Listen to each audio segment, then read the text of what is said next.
Hello, everyone. Welcome back to Scare Talk 102.9. Today, we're going to be taking a look at I found a letter from my stalker. So, let's get straight into it. I found this note nailed onto a tree on my front lawn. I really don't know how to describe it. I'll just let you read it for yourself. I saw you today. It was your birthday. You didn't see me. You hardly ever do these days. Your skin looked so nice and healthy. And your eyes, they were the most beautiful I'd ever seen them. You've grown so much. I remember how different you used to look when you were younger. I remember the day I first met you. It was 4 years ago. I was sitting at my desk, head down, listening to the teacher rattling off names for attendance. The teacher called out a name I didn't recognize, and a stranger's voice answered behind me. Was there a new student? The teacher didn't pause for a second. Just continued calling out name after name. I turned my head to where the voice had came from. I saw you, a pale thing, so thin, your eyes so red, at a seat that should have been empty. I saw the fireflies flying around you, flickering, dozens of them, never straying far from you. So first off, it kind of sounds like this person's extremely high, almost, or like badly going through something. Like, why would you have such a affinity for somebody that looks so like morbidly crazy, like psycho? Anyways, let's continue going on. I saw them going through you and coming out through your skin like you were a mist to them. Can you believe I thought you were a ghost? No one else seemed to acknowledge this new stranger sitting at the back of the class. Class after class, hour after hour passed as I waited for something to happen, for someone to notice you, for you to leave, for you to let out a ghoulish scream and claw at me like in the horror story I was certain I was in, but nothing happened. Teachers came and went. My classmates laughed and slept, and you just sat there. The bell rang for recess. The other kids ran to their mundanities for the day. Mundanities, that's it. Leaving me and you together in the empty classroom. You stood up and pulled a chair from the desk next to you, making it face your desk. You turned your head to me and spoke. Well, you're slow today. Come on, ask me your questions. Okay, so is it like a ghost? Or is it a person? Is it like a demon? Like, what's going on? I don't know why I didn't run away screaming at that moment. Probably would have turned out better for me in the long run, but let's not speculate. I guess at that point in my life, I was pretty bloody lonely. I figured there was only a 50-50 chance you'd eat me, and the other 50-50 was that someone wanted to talk with me. Kid priorities don't make sense to me either these days. So, eat me. Like, what is... Well, first off, you describe like a malnourished person that has something like very physically wrong with them. Why would they eat you? How would they be able to eat you physically? That part doesn't make sense to me. So I went along with the flow. I walked over to your desk, sat down on the chair you pulled for me, and asked my question. What were you? You told me you didn't know. You said that once you were a child, just like me, with parents and friends, you used to go to the same schools as me. Then one day, one ordinary day, when you were 10, you just woke up and you were like this, covered in fireflies, and no one could remember you the moment they concentrated on anything else. No one, not even your parents. You told me of how I'd noticed you every day, how I'd think of you until recess every day, how I'd come to you every day, how we would talk every day, how we would meet for the first time every day for the last 3 years. So the person really does have like fireflies on their body. It's kind of odd. About how I'd forget the instant I walked out of the room, how everyone would forget you, how the fireflies would make them, how for the last 3 years you'd been alone. Your story was very hard to believe, so I didn't. I asked what reality prank show I was on. You looked, well, unimpressed, and asked me to continue telling my story. I was caught off guard by the non sequitur This is a weird word. You said last time I was here, I was telling you a horror story about a haunted house. As you detailed the story, goosebumps prickled my skin. It was a story I'd been making up in my head, a story I hadn't told anyone yet. At that moment, a million reactions were open to me, all simultaneously adequate and inadequate, but the only thing that seemed proper was to finish the story for you. So I did. Halfway through, you interrupted me to ask if my mother had recovered from her sickness yet. I had to shake my head, a bit ashamed at the fact that I had shared this private matter to a stranger. The story ended a few minutes before recess. My next class was in another room. You told me to go. Your steadiness took me back. You seemed so accepting of your fate, like you had already gotten used to the idea of being forgotten forever. I was a kid back then. I wasn't a particularly smart kid, and I was probably on the onset of a crush. So you can excuse what I did next as an example of my childhood stupidity. I grabbed my scissors, pressed it against my arm's skin, and dug in. As it drew blood, I pushed it forwards, till the cut formed the shape I wanted. Letter by letter, I carved your name onto my skin. Just so you know, I don't regret that. Don't get me wrong. Kid power might have made me do it, but it sure as hell didn't make the pain go away. It was one of the most painful experiences of my life. But even then as a kid, I thought what was happening to you was unfair. I remember how your eyes looked when you saw that, the confusion, how strange it was for you that anyone would want to remember. I remember that looked so clearly. So dude's like carving her name onto his skin, and like you would technically not even really know that you know her like you think you know her, because you don't ever remember all of the past experiences. It's so stupid. Like, why would you? Okay. Anyways, when I woke up the next day and saw your name on my arm, I remembered you. I didn't forget. That day, for the first time, we had a conversation that wasn't so one-sided. You said no one had ever done anything like that before and suggested I might have a mental illness. I won't deny it. That drew a little blood. As we talked, a creepy thought came into my head. Did you prefer it when I didn't remember?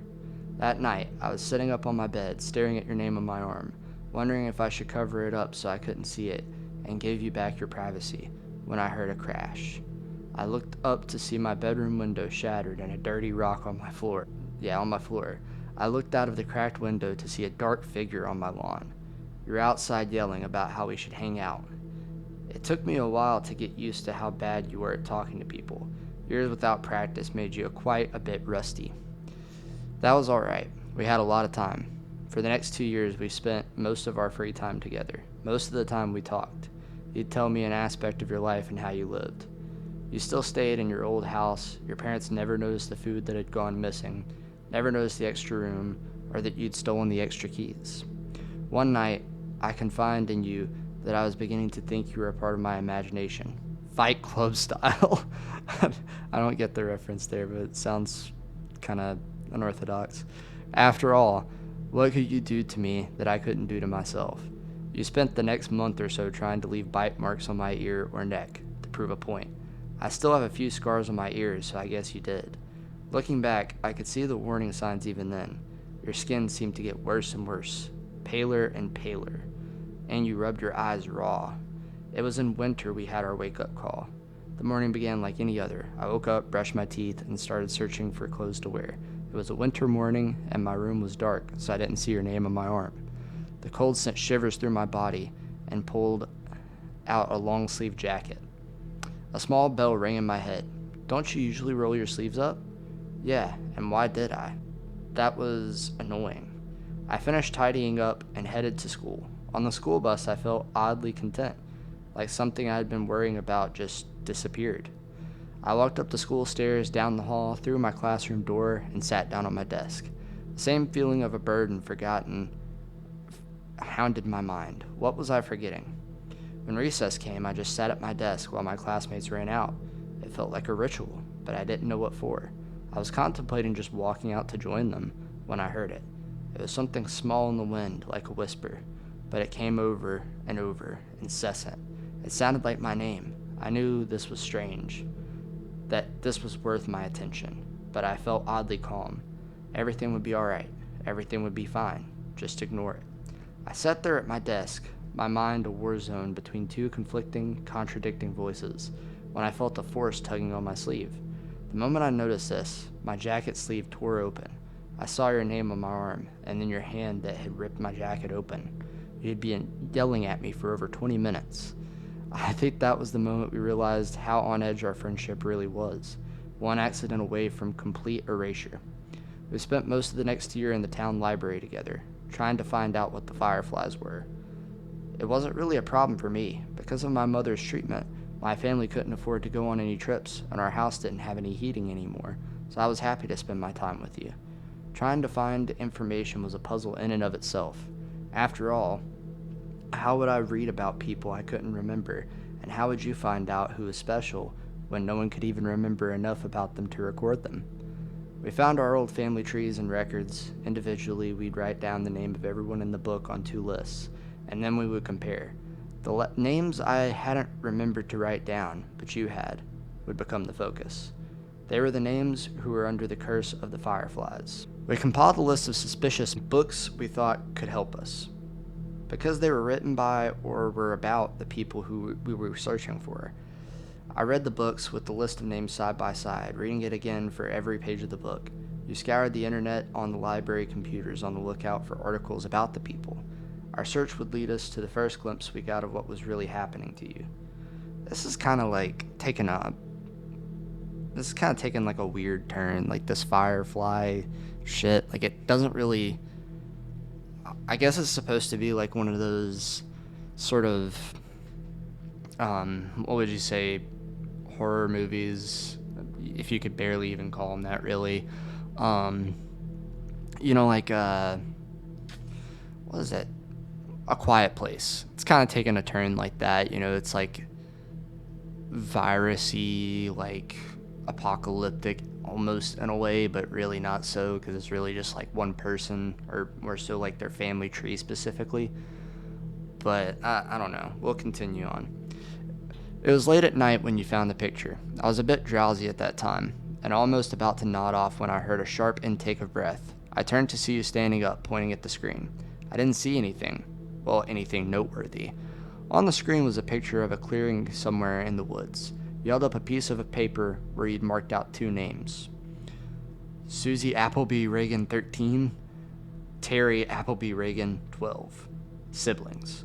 For a moment, I saw the paper and the screen side by side, and then I saw them. 2 figures emerging from the woods toward the camera. They were almost humanoid, with the exception of their limbs, which stretched to nightmarish proportions. Their blank white skin was that of a pure albino, and looked more like tree bark than anything you'd expect to find on a mammal. A cloud of fireflies surrounded the duo. The shorter one looked emaciated. I could see their rib cages, around which their eyes. God, their eyes. So small, so red. The taller one, with its white hair, didn't look alive anymore. They were witchers? What the fuck? They were little more than skin wrapped around a skeleton. Fireflies swarmed out of the pair's empty eye sockets. Both reached for the cameraman. I looked at the article surrounding the picture. It was a blog posted by a hiker, 20 years after the last mention of the 2 kids. The picture was a mystery to the cameraman as well. He had been wanting to go to the woods pictured for a while now, but he had never actually remembered going there.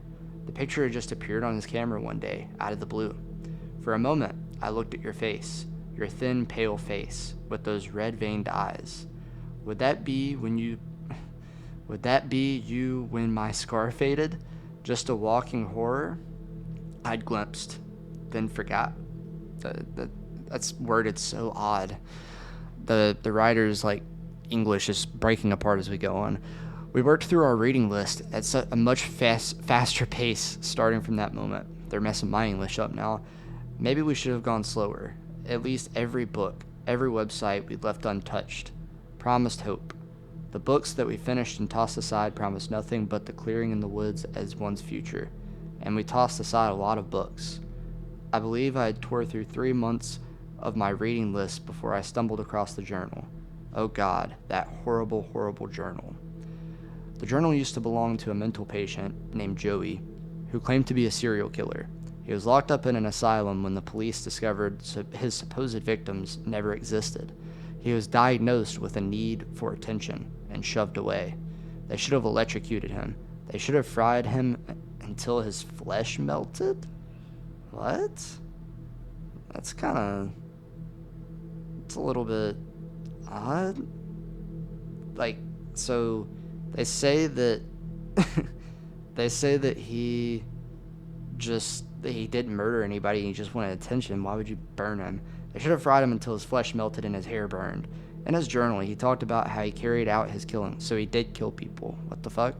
He knew things, bizarre and disturbing things no one else knew. He knew of strange creatures that lived in the woods. He knew things, bizarre and disturbing things no one else knew. He knew of strange creatures that lived in the woods. Of them, his favorite were the fireflies. I'm not going to tell you how he summoned these things. I trust you. I trust you more than anyone. But a thing like this belongs to the ground more than it ever will to the human mind. In the end, it's sufficient to know that these things were not fireflies. Joey would start his ritual by taking a kid, anyone he pleased. He could take them at any time, in the dead of night from their own homes, or in broad daylight from their yards. It didn't matter if he was seen, he'd take them to his house and drag them inside. Usually an Amber Alert came up at that point. He didn't care. Like I said, it wouldn't matter soon. He'd drag them to a special room in his house. Here the fireflies would come and latch onto them. Nobody was searching for the kids. Not the police, not the parents, nobody. From then on, he could do whatever he wanted to the kid.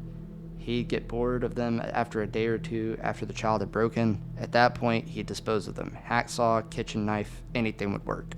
He detailed a large pit of bodies he kept in the woods, swarming with bugs. One day, I guess he got bored of that too, so he went straight to the police and turned himself in. Not on account of guilt, no. He just wanted someone to know about the stuff he was doing. Sick bastard. Don't get the wrong idea, he never stopped killing kids. The asylum doors didn't stop him from doing what he liked. It just made him improvise. He made a new way. He modified the flies so they could survive without a host, just in a dormant state. When a child would approach the swarm, it'd latch on and begin its effect. Over the years, the child would warp horribly into the things we saw in the woods. I wish I could hate him in peace. How do you hate somebody in peace? Oh, I wish I could say the world owed him nothing, but that wouldn't be true. He detailed a way out. On the final page, there is an exact explanation on how to get rid of the fireflies. You must have seen something in my face because at that moment, you asked if I had found anything. I said no and closed the book. A few minutes later, you shut down the computer. You picked up the last book and went through it yourself. When you reached the end cover, you tossed it aside. I asked what we should do now. You said it was all right. I could go home. We'll talk about it in the morning. I stood up and walked past the shelves of books. I headed for the library entrance, but stopped right outside the door and waited. I waited until I heard the sniffling sounds. I sneaked back to our table, where you were quietly sobbing. You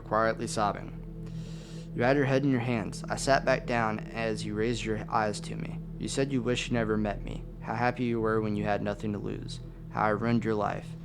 You'd never really gotten better at talking to people. That was the worst love confession I ever heard. I remember how we kissed that night. I remember your hands gripping my hair. I remember that kiss. I just wish it could have been a kiss. I'm sorry I ruined that moment. When my arms were around you, I was close enough to steal a firefly without you noticing. So he took a firefly and now he is infected as well, basically. Okay. I remember holding the firefly in my hand. I remember how it struggled until it didn't, until it was a part of me. The fireflies shifted. They came over to me and left you. Oh, so he took it from her. Wow. Okay. I remember the familiar look in your eyes, the confusion. I never want to see that confusion in your eyes again. You deserve to be loved and you deserve to know that. I wasn't really living anyway. You reached for me. I pulled away as the last lights of recognition faded from your eyes, and then you were starting to stare at a stranger, walking away into a crowd of strangers. That was a year ago. You've gotten so much better since then. You have so many friends now, so many people at your birthday party. You also look so much healthier. I haven't been as fortunate. My skin's gotten a lot paler, and my eyes hurt all the time now. I couldn't go to school like you all did all those years ago. I haven't wasted my time, though. I found Joey's pit. The bodies. There were so many bodies. There's a grave for those children now. Without me, my mom could afford her surgery. She looked so happy. Just yesterday, I saw her playing with my baby brother. I saw you crying yesterday. You were with your friends. I saw you crying yesterday with your friends laughing for a brief moment. Your eyes met mine, and then they were so wet. I think I'm going away for good. I think. You're not going to be happy if I stick around. I'm happy I met you, even if you don't remember me. Sometimes I go through depressive episodes. I feel so lonely. Even with my friends, I don't know what's going through my head during these times. And sometimes I'd end up in a bathtub, a knife in my hands and my wrists bleeding. Until now, I thought I was cutting my wrists. I wasn't. The cuts, they were letters. I've been carving a name into my arm. Okay. So, for that story, that's gotta be the least scary story I think I've ever read in my entire life. Like, that's top of the creepypasta lists for stories, and it's just boring. It's basically Twilight in some sense, or like something close to it. And I like thinking back on the title, like I guess, obviously the plot twist kind of ties into the title. It's supposed to make it like this ooh ah thing. But honestly it just diminishes the title and makes it so much more sufferable. I didn't like that story. There's so many, like, I can't even say things that would improve it, because just the grounding and the basis of the story was like, what the fuck? Like, it just didn't make much sense to me. But next time's got to be something scarier. I think next time we're going to read a true paranormal story. That's what I'm gonna look up next time, because I don't think I can take another one of these. What was the last one we were looking at? Like, it was like the dude running into the woods. Yeah, that one was okay. But anyways, I hope you guys enjoyed that story. Found some interest in it. This kind of turned more into like a romance drama than a fucking scary story show. But if you have a lot of time on your hands, right now I am doing a Dark Souls marathon. I've been streaming just about every single day, as much as I can, sometimes multiple times a day, usually for about 2 hours, up to like 6 hours in some of these streams. But we're going through all the Dark Souls games, 1 through 3, and then afterwards, if it's still got its pace towards the end, we will be doing Demon Souls and Bloodborne. So if you're interested in watching, definitely tune in and get a glimpse of what's going on. There's been a lot of people tuning in, a lot of fun to be had. I've been raging a lot. I've honestly kind of thought about taking a few of my boss runs that I've done, like Gwen the other night whenever I was finishing up Dark Souls 1, at least as far as the main game goes. That was something to see. I raged very much so. It was very bad. But if you're interested in seeing stuff like that, come and check out the streams. Turn on bell notifications so you'll be able to reach those. Anywho, keep a lookout. There's going to be another talking about YouTubers type video soon, if that's your main thing that you like. So keep a lookout for that. I'm hoping to try to get it out within the next week. I'm going to be trying something very different with it from what I usually do, and I'm kind of excited, but it's taking a little bit longer to figure out exactly how I'm going to do things with that. So, anywho, goodbye.